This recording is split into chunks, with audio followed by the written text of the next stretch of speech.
Bismillahirrahmanirrahim. Assalamualaikum warahmatullahi wabarakatuh. Perkenalkan, nama saya Fatimah Zahra Nandika dari program studi akuntansi dengan nomor NIM 29021500006, Fakultas Ekonomi dan Bisnis Universitas Pancasakti, Bekasi. Pada video kali ini, saya bermaksud untuk memenuhi tugas UTS pada semester 4 kali ini dengan mata kuliah Perpajakan 2 dengan dosen pengampu Ibu Iis Dewi Herawati, SEMAK. Video kali ini saya akan membahas mengenai bea perolehan hak atas tanah dan bangunan atau BPHTB. Nah, yang pertama di sini ada pengertian BPHTB itu sendiri. Jadi, BPHTB itu adalah pungutan atas perolehan hak atas tanah dan atau bangunan. Nah, pungutan ini itu ditanggung oleh pembeli dan hampir mirip dengan pajak penghasilan atau PPh bagi penjual. Dengan begitu, pihak penjual dan pembeli itu biasanya sama-sama memiliki tanggung jawab untuk membayar pajak. Nah, kemudian ada tarif BPHTB dan subjek yang dikenakan. Jadi, awalnya itu BPHTB itu dipungut oleh pemerintah pusat. Namun, setelah terbit Undang-Undang Nomor 28 Tahun 2009 tentang Pajak Daerah dan Retribusi Daerah, BPHTB itu sendiri dialihkan menjadi salah satu jenis pajak yang dipungut oleh pemerintah kabupaten kota. Nah, BPHTB itu dikenakan kepada seorang individu atau badan karena mereka mendapatkan hak atas tanah atau bangunan secara hukum. Tarif BPHTB sendiri itu adalah 5%. Dari mana 5%? Nah, 5%-nya itu dari harga jual yang dikurangi dengan nilai perolehan objek pajak tidak kena pajak atau NPO PTKP. Nah, kemudian ada juga syarat BPHTB. Nah, syarat BPHTB itu ketika seseorang melakukan jual beli tanah atau tanah berikut bangunannya, maka terdapat beberapa persyaratan BPHTB yang harus dipenuhi. Yang pertama itu surat setoran pajak daerah atau SSPD BPHTB. Nah, yang kedua itu fotokopi surat pemberitahuan pajak terutang atau SPPT PBB untuk tahun yang bersangkutan. Yang ketiga itu ada fotokopi KTP wajib pajak. Yang keempat ada fotokopi surat tanda terima setoran atau STTS atau struk ATM bukti pembayaran PBB, pajak bumi dan bangunan untuk 5 tahun terakhir. Yang kelima ada fotokopi bumi kepemilikan tanah seperti sertifikat, akta jual beli, letter C atau GIRI. Nah, kemudian ada pula ketentuan BPHTB tersendiri. Nah, untuk memenuhi unsur legalitas, proses pemindahan tanganan hak atas tanah dan atau bangunan dibantu oleh pejabat pembuat akta tanah atau PPAT atau yang disebut juga notaris. Ada beberapa ketentuan yang perlu diperhatikan dalam memperoleh hak tersebut secara legal, sebagaimana yang diatur dalam pasal 91 dan pasal 92 Undang-Undang Dasar PDRD. Yang pertama, setelah wajib pajak menyerahkan bukti BPHTB tersebut, nah pejabat itu membuat akta tanah atau PPAT atau notaris itu baru bisa menandatangani akte pemindahan hak atas tanah dan atau bangunan. Yang kedua itu kepala kantor yang membidangi pelayanan lelang negara dan kepala yang membidangi pertahanan juga hanya dapat menandatangani risalah lelang perolehan hak tersebut setelah wajib pajak itu menyerahkan bukti pembayaran pajak. Nah, yang ketiga itu pembuatan akta atau risalah lelang akan dilaporkan kepada kepala daerah paling lambat itu pada tanggal 10 bulan berikutnya atau bulan yang akan datang.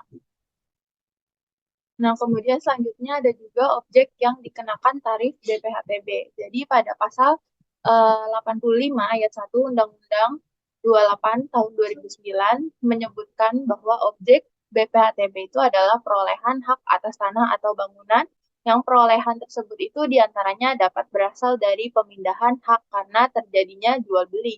Nah, objeknya itu sebagai berikut ya, ada jual beli, pertukaran, hibah, waris, hibah wasiat, lalu ada pemasukan dalam perseroan maupun badan hukum lain, kemudian ada penunjukan pembeli saat lelang, pemisahan hak yang menyebabkan peralihan, kemudian ada juga terkait pelaksanaan putusan hakim dengan kekuatan hukum tetap, kemudian ada peleburan usaha atau merger, Yang kemudian ada penggabungan usaha, pemekaran usaha, hasil lelang dengan non-eksekusi. Adapun jenis hak dasar yang menjadi objek BPHTB itu yang meliputi hak milik, hak guna usaha, hak guna bangunan, hak pakai, hak milik atas satuan rumah susun, dan hak pengelolaan meski memiliki cakupan objek pajak luas, tidak semua perolehan hak atas tanah dan atas bangunan itu dikenai BPHTB.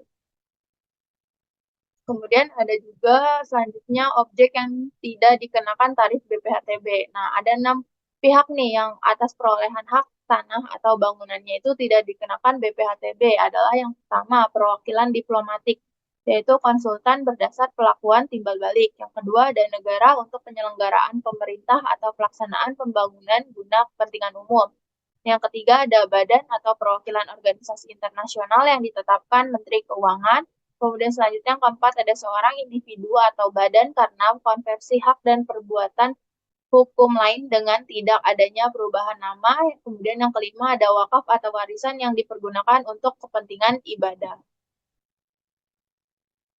Kemudian ada juga cara perhitungan dalam tarif BPHTB. Jadi rumus dalam menghitung tarif BPHTB itu adalah tarif pajak 5%. Tadi kan ketahui itu tarif pajaknya itu kalau BPHTB itu sebesar 5% dikali dasar pengenaan pajak atau dasar pengenaan pajak ini itu berarti NPOP dikurang NPOP TKP. Nah, besarnya NPOP TKP itu di masing-masing wilayah itu berbeda-beda. Namun biasanya berdasarkan Undang-Undang Nomor 28 Tahun 2009 Pasal 87 Ayat 4 itu ditetapkan besaran paling rendahnya itu sebesar 60 juta untuk setiap wajib pajak. Nah, akan tetapi itu apabila perolehan hak berasal dari waris atau hibah wasiat yang diterima orang pribadi yang masih memiliki hubungan keluarga sedarah dalam garis keturunan lurus 1 derajat ke bawah, termasuk istri, maka NPOP TKP-nya itu ditetapkan paling rendah senilai 300 juta. Nah, besaran pokok pajak BPHTB yang terutama itu tarifnya itu 5% dikali nilai perolehan objek pajak atau NPOP dikurang nilai perolehan objek pajak tidak kena pajak atau yang biasa disebut itu NPO PTKP. Nah, NPO PTKP ini itu merupakan nilai pengurangan NPOP sebelum dikenakan tarif BPHTB. Nah, kemudian selanjutnya di sini ada contoh kasus. Jadi, seseorang membeli sebuah rumah di Jakarta dengan bangunan 200 meter persegi dan luas tanahnya itu 300 meter persegi berdasarkan NJOP. Nah, harga tanah tersebut itu diketahuinya itu 800.000 per meter persegi dan nilai bangunannya itu 700.000 meter persegi.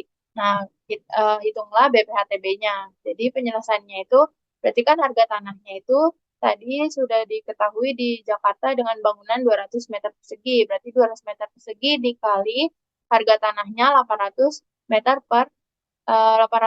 per meter persegi. Berarti 200 meter persegi dikali 800.000, berarti hasilnya 160 juta. Kemudian tadi harga bangunannya itu sudah diketahui luas bangunan itu 300 meter persegi dikali nilai bangunannya itu 700.000. Berarti 300 meter persegi dikali 700.000 hasilnya 210 juta. Jumlah harga pembelian tanahnya itu berarti 370 juta. Nah, 370 juta itu kita peroleh dari hasil harga tanah 160 juta ditambah hasil harga bangunan yaitu 210 juta. Dapatlah 370 juta. Nah, BPHTB yang harus dibayar berarti 5% dikali NPOP. Berarti 5% dikali tadi NPOP-nya 160 juta. Berarti 5% dikali 160 juta hasilnya 8 juta. Mungkin sekian video saya kali ini, kurang lebihnya mohon maaf. Wassalamualaikum warahmatullahi wabarakatuh.